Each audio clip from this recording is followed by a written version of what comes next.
एक आदमी को अपनी गलतियों से सीखने में टाइम तो लगता है। वैसे भी हर चीज के दो पहलू हैं, लेकिन शेयर मार्केट में सिर्फ एक ही पक्ष है। हालांकि मुझे ये प्रिंसिपल समझने में थोड़ा वक्त लगा। इस बीच कुछ लोग हैं जो शेयर मार्केट को लेकर इमेजिनेशन के जरिए पैसा कमा रहे हैं। कभी कभी ऐसे लोग लाखों कमाते हैं।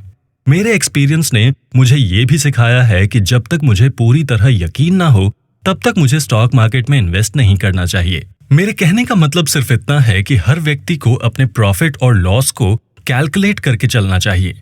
मैंने इस बिजनेस में कई बार प्रॉफिट और लॉस का गेम खेला है। मैं कभी भी सॉल्यूशन में बिलीव नहीं करता।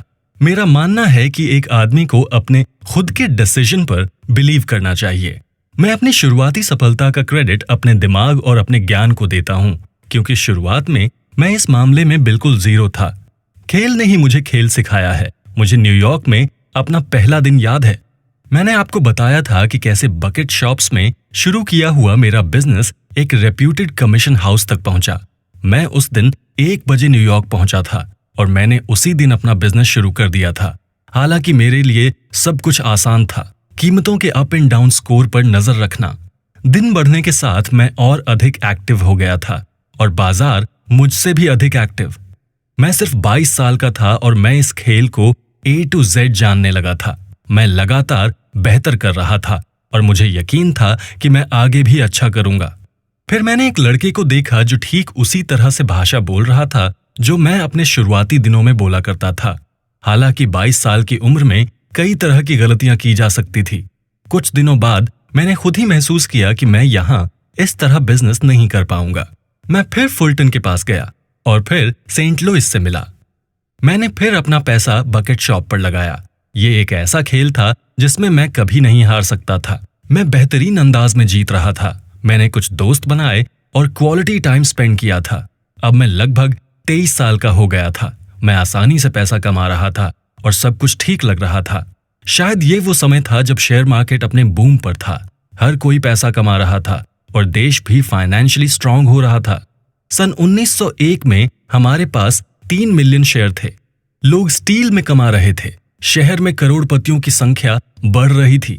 शेयर मार्केट ने सभी को रिच बना दिया था और पैसे की कीमत लोगों की नजर में बहुत कम रह गई थी।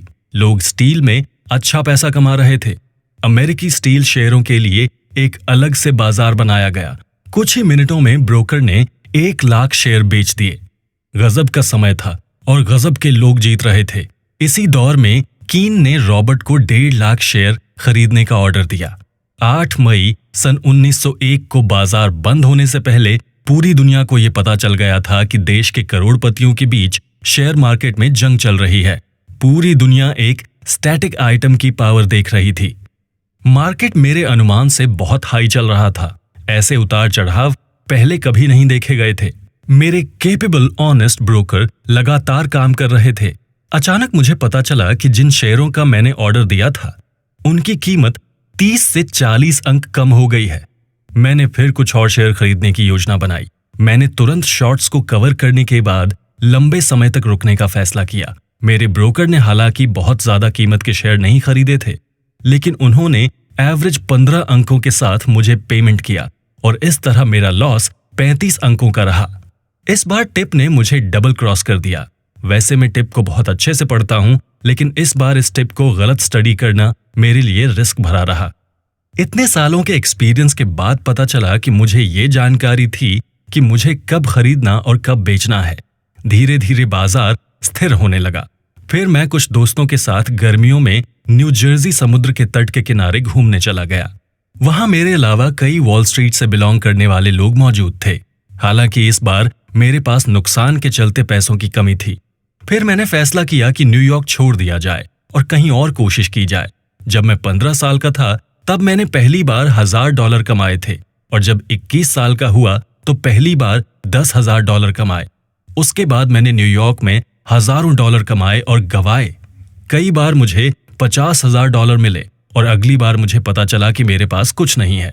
शेयर मार्केट का उतार चढ़ाव यही है। मैं घर लौट आया